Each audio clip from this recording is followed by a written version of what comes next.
Hello, everybody. Welcome to All Villa No Filler. Please remember to like and subscribe. If you subscribe, you love the mighty Aston Villa and want to see us win the Champions League. And if you don't click that subscribe button, that means you support Birmingham City. Those are the rules. I didn't write them, okay? Have you seen our latest interview? Kieran Maguire, no relative of mine, but a fantastic surname. He's a Liverpool University academic and a host of the Price of Football podcast, a fantastic podcast.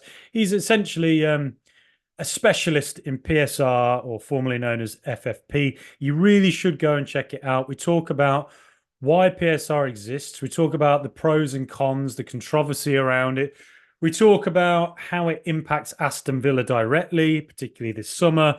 And also, we talk about the future of PSR in football. You just go check it out. What have you been doing if you haven't been listening to it? Do you actually have a life to lead? I don't believe that. Come on, come on. There's nothing better to do than to listen to the All Villa No Filler podcast, which is why you should like, subscribe, and give us 5 stars on Spotify, Apple, and wherever you get it. Listen to us. Anyway, I can barely keep track of what's going on at Aston Villa at the moment. I'm following the Euros, and it's all exciting. The Euros have been fantastic so far. The games are high octane, electrifying, as The Rock would call them. As Leon Bailey is on the wing, the most electrifying football player on the planet. But Aston Villa as well. It's all action. I can hardly keep up. Timo Robenham has joined Everton for £9 million, according to Fabrizio Romano. Big. I think that's a great fee. Academy product, pure profit for a player who I think, you know, um, I think he's got a lot of natural ability from what we've seen, but it just feels like he's not really been able to adapt to Unai Emery's Aston Villa fast enough, and that he needs game time, and we're probably at a level where he's going to find it difficult to get that game time. So maybe Everton is exactly where he'll be able to play 3 to 4 times as many minutes as he would have done at Aston Villa next season. So as a transfer, it makes sense to him. Good luck to him. I think he's very talented, and I think he might, hopefully he can excel at Everton. I hope he does well. I like to see Aston Villa players doing well wherever they go. That's the big one. We've been linked with Lewis Dobbin, who is again an Everton youth product. Interesting. Not exactly sure what's going on at the moment. There seems to be a bit of a transfer merry-go-round between Everton, Aston Villa, and Chelsea, which brings me to Ian Maatsen. Well, David Ornstein had the exclusive in The Athletic. He said that Aston Villa have reached an agreement with Chelsea to sign the left back. The fee for the 22-year-olds, very young, is in the region of 35 million, just a bit north of that, I believe. And personal terms in place for a 6-year contract. Now, the deal has not yet gone ahead, so let's not get ahead of ourselves. You never know, things can change rapidly in football. But I think for me, were that transfer to go ahead, I think that's a very, very exciting deal. I think to me, it's maybe even a level of ahead of where Aston Villa have traditionally signed players. He's just played in a Champions League final.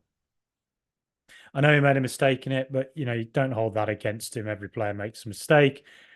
I just feel that he's a level above what we traditionally would sign, and I think he'd be a real marker of what Aston Villa are doing. He's one of the hottest young prospects in Europe, particularly in the left back position he plays. Going forward, I think he'd be a transformational player for us. It slightly reminds me of when we signed Alex Moreno in January a year and a half ago. Moreno was a transformational player, and it felt that Aston Villa in the second half of that season, the link up we saw between Moreno and Ramsey absolutely transformed Aston Villa. And down the left-hand side, that's where all of our threat came from. Unfortunately, last season, Moreno really he didn't recover from that hamstring injury he got at the end of the previous season until around December. And when he came back, he just wasn't quite at the level that he was in the months that we signed him. And he also didn't have Jacob Ramsey to link up with. Jacob Ramsey barely played last season either. So that fulcrum on the left-hand side was absolutely devastated. Through Moreno was gone for large parts of last season. Ramsey was gone pretty much the whole season. And then Tyrone Mings as well, who was also that left-sided defender. He was gone as well. So that left-hand side was devastating. Fortunately for us, the right-hand side compensated for it through the brilliance of Leon Bailey, the centre midfield area as well, Pau Torres coming in. All of that transformed us really, but it is a real shame we didn't get to see Ramsey and Moreno link up at their peak, as we did the season before, while the rest of the team is getting up to speed. So you can only think, with the fact we came fourth in the Premier League, you can only imagine what we would have done had they been available. But in fairness to Luca Dini, came in and did a very solid job for us because he's a very solid fullback. But Ian Maatsen, I think, is a level above. And on top of that, he's 22 years of age. I like to see that. I like us signing players who are coming to the fore. Costa Nedeljkovic out there on the right-hand side next season we'll be seeing coming in. Morgan Rogers, another, 21, 22? We got Samuel Eiling Jr. coming in by the looks of it from Juventus, another 21-year-old, 20-year-old. And then Baron Chair. Forgive me for not remembering his name off the top of my head. That's, again, a new update. I'm not going to get too deep into him because I really don't quite know a lot about him just yet. But that said, excited to see what Unai Emery can do with him. But on Maatsen, so as Moreno went into Aston Villa in January of the season before, Ian Maatsen went into Dortmund around the same time. And he ended up being a transformational player for them, as did Jadon Sancho, right? Maatsen last season, let me get these stats up. He played a total of 38 games all round, for 12 for Chelsea, where he got no goals and no assists, but he was kind of an in and out player, right? He was more on the bench. But in the Bundesliga for Dortmund, 2 goals, 2 assists, 7 Champions League games, 1 goal, including a really crucial one as well. So in total, he played 38 games last season. At Burnley the season before, very, very highly rated. He was brilliant. They tried to sign him. He ended up wanting to stay at Chelsea and fight for his place. But I think Dortmund is where he's really come into his own and shown that he can do it at the high level. So Aston Villa essentially going in for a player who is a Champions League ready player already. Excellent. And the fact is, Maatsen at Dortmund at times, not only is he best known for his progressive play, a player who, you'd probably look at Luca Dean and say that his best attributes are being a more defensive, solid player, I think, and at times that really did help us last season. But I think with Maatsen, he's much more of a progressive player, a bit more of the ilk of Alex Moreno. And I think next season, if you look at Aston Villa's shape when we like to progress out, what tends to happen is our fullbacks push very high up, don't they? The 2 centre-backs play between them, and then there's one of the midfielders comes deep and tries to take the ball and turn, and the fullbacks tend to bomb on, particularly the left-sided player. And you maybe will just get 3 who sit back, or you'll get a Kamara comes to get the 3 at the back, and then the left player will push on. But I don't think Moreno or Dean were particularly excellent at it last season, though Moreno was the season before. Maatsen is that player. And on top of that, Maatsen at times even inverted. Now, I've noticed, obviously, lots of other teams, Chelsea were doing it in the second half last season when they improved. Man City do it. Liverpool do it with Trent Alexander-Arnold. A lot of the top teams like to have a fullback who can invert and come into the centre midfield, and then 3 defenders can come to the back, and it just helps the build-up play. Maatsen actually did that for Dortmund at times. So that, again, is also an option for us if we want to do that. And let's say Maatsen pushes into the centre, and maybe let's say Samuel Eiling Jr. or Morgan Rogers is playing, or Jacob Ramsey is playing in that sort of left midfield role, and they push out wide and clean out left. So it gives us the option of Maatsen can come inside and the left midfielder can push out that way and cling to the side, or the left midfielder can stand there as a link-up player and Maatsen can bomb on. And it's in that final third where Maatsen really, really comes into his own. He's a fantastic link-up player with forwards. He's a very naturally gifted forward player and somebody who you think could play as a left midfielder if they wanted to. But, let's even just look at some of his stats, right? I mean, let's go to FBref, our trusty old friend FBref. Look at the green there. Look at the green. They're progressive passes. He's better than 87% of other left backs. Pass completion better than 87% of others. Better than 88% of passes attempted. His progressive carries, again, he's better than 79%. He's a very, attacking wise, that's very, very good. Then you look at his defense as well. Blocks better than 84, better than 80% with clearances. 8 interceptions better than 80%. His tackling not that brilliant, and his aerials one really not that great, which is Aston Villa I think would be ideally looking for players who might be a bit stronger when it comes to aerial duels, but that's somewhere else we might look. We might look for a right-sided centre back, I assume, a right back as well. I think we're going to be in the market for that. Matty Cash, lots of links to Milan and also now Internazionale as well. So I'd keep an eye on Cash. I think that's a move that might happen if I was to guess. But just look at that. Beautiful stuff, particularly in an attacking sense for Maatsen. Now we compare that to Matty Cash, for instance. Now you can see, attacking wise, Maatsen just is another level above. I'd say with aerial duels, Matty Cash shows that he's better at that. But just in every sense, Maatsen looks like a bit of a level above than Cash. Though I do rate Cash, I think sometimes don't always put all your currency in stats. On the eye test, I think Cash actually does a much better job defensively than I think a lot of people give him credit for. It's just in that final third at times. Even on the eye test, you can see he's not always comfortable in that one-on-one role trying to beat a man, is he? Though I do think Cash is a better player than people give him credit for at times. And then we look at Luca Dean. Now, aerial duels, my goodness, that man wins headers. Look at that, fantastic. But progressive-wise, compared to Maatsen, I mean, Maatsen's in another league, isn't he? In another dimension.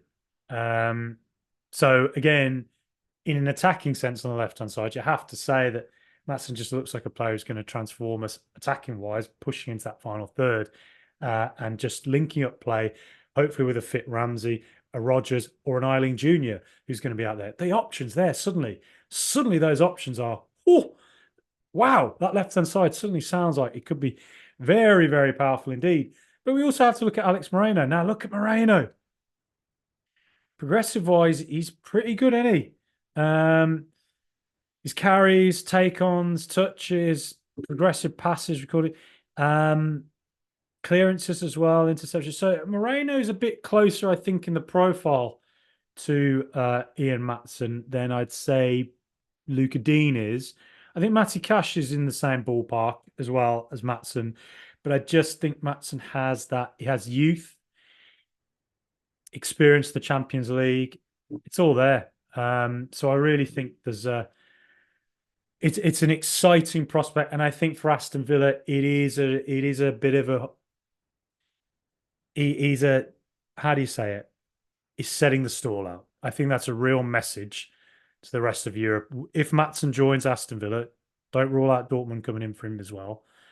If he does join, I think that's a real sign of Villa mean business, particularly as well with Samuel Eiling Jr., another player who's featured a lot for Juventus, very, very highly rated within Italy, and also has Champions League experiences. All this stuff counts going into Europe next season because ultimately it doesn't matter how good these players are.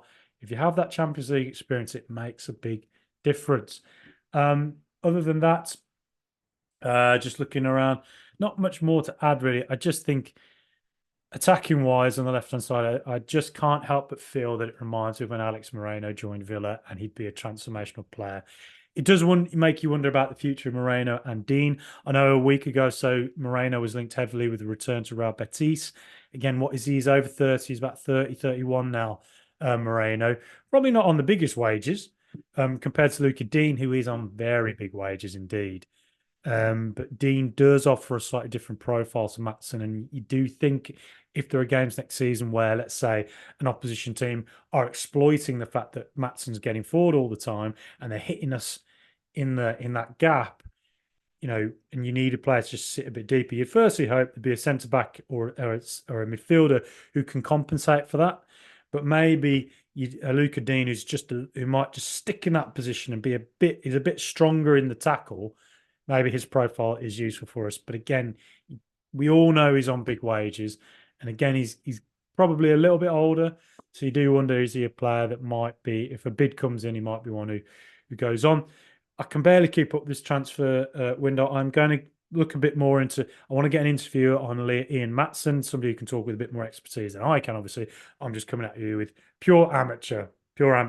No, not an expert in this, but the best I can do with it. And having seen him play as well, with my own eye test as well, I like to think I watch enough football that I get a sense of players. But also, where will Villa move in this transfer window? I think look at Diego Carlos. I think that's a position Villa really needs to get a bit more, get somebody who's a bit better on the aerial duels. I think there's another midfielder due to come in. I keep an eye on Alex Baena as well, and a backup forward if John Duran goes. I do think Morgan Rogers is going to move up further forward. He might end up becoming that second striker and that backup to Watkins. I think he could be the heir to Watkins. He has the profile. He's brilliant with his back to goal. He's shown he's very good with the back to goal. He obviously needs to make improvements, but he's got a very high ceiling. But there's the thing I do note about this window. It's a big loss to lose Luiz. He's a massive player for us. But it just feels the depth in the squad looks like it's getting a bit stronger. We're having to be very smart. PSR is obviously very tight. But with the Luiz sale, that means that hopefully this year we're clear. But just Eiling Jr., Young, Morgan Rogers, Young, Costa Nedeljkovic, Young, Ian Maatsen, Young. And you compare that with, now traditionally Monchi has brought players in like that at Sevilla. We go all the way back to Dani Alves. That's a classic example of a player, or even Rakitic, again, another player who came into Sevilla. Both of them, when they went into Sevilla, were young, not that heralded, came in and became some of the best players in the world in that position. They went into that team for not a lot of money, and they were young. And that's what I think is Monchi's MO. That said, if you listen to, say, like On the Continent, brilliant podcast with Andy Brassel, one of my favorite football journalists going. I've heard him talk recently about Monchi's time at Sevilla in more recent years. And what happened at Sevilla was they started signing older players, and then at the moment Sevilla are paying the price for that because they can't get them off the books. Now Monchi's not followed that MO at Villa so far, which I'm glad to see, because I think that's the route we went down under Gerrard and Purslow, and we're paying the price for it now. We signed a lot of players, big money, big wages. Coutinho, for instance, how much we had to pay off for Coutinho? It's difficult to get rid of those players. And I think a lot of the players we signed during that year with Purslow and Gerrard didn't make enough of a difference that they were worth it. I've suspected it at the time, and as the years have gone by, I think a lot of us who had concerns at the time, I can't say I wasn't excited about some of these players, but I think a few of us had concerns at the time, or hunches at the time that it might be a bit risky. Probably been proven correct. But I think I like what I'm seeing now. Not guarantee that it's all going to work out. There's no guarantees in football, no guarantee with transfers. But I like the sort of where we're going with this, and that we're trying to sign high-level younger players who have very high ceilings. And let's say in 4 or 5 years, if Barcelona or Real Madrid or Manchester City, whoever decides, I love Ian Maatsen, I want to spend 80 million on him. Well, brilliant. We've made a big profit. He's been a massive player for us, whatever. So yeah, that's the way to look at it smartly, where we are currently in the pecking order of football revenues and all of that. So yes, I think the Maatsen one, I think it would be a real statement of intent from Villa were that to come off. And my God, Lewis Dobbin. I mean, gonna have to speak to someone else about him as well. Plenty more to come from this podcast. Please let me know what you think. Like, subscribe, do all those things. Comment below. Up the mighty Villa.